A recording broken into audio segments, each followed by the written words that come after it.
Welcome to Kenton Teaches. Enjoy the video. You begin by positioning the router or switch and a PC and packet tracer because physical layout speeds connection. Pick the console cable, light blue, then click the PC and the device console port. This explicitly maps TX/RX. Once done, power on the device and open the PC terminal app so you see boot messages. This immediate feedback tells you the connection works. Make sure to save topology often, since Packet Tracer can lose unsaved device configs. Once the terminal is open, configure serial settings to 9600 baud, A10.1, no flow control, that matches most Cisco defaults and prevents garbled output.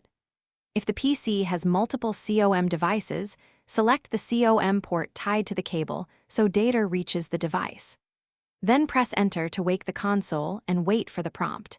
You'll use Enable and Configure Terminal to set hostname and passwords. If you need remote access later, set up VTY lines and an IP on a management interface. To finish, commit changes by saving running config to startup config, so your settings persist after reload. Once saved, reconnect the terminal and, if practical, reboot the device to verify the configuration remains. Make sure to test basic commands like show IP interface brief and show running config to confirm management access. If you hit a blank screen or no prompt, check one key issue first. Cable type and terminal baud settings. Incorrect cable or mismatched baud is the most common cause of no output. Thanks for watching. Please subscribe if this video was helpful.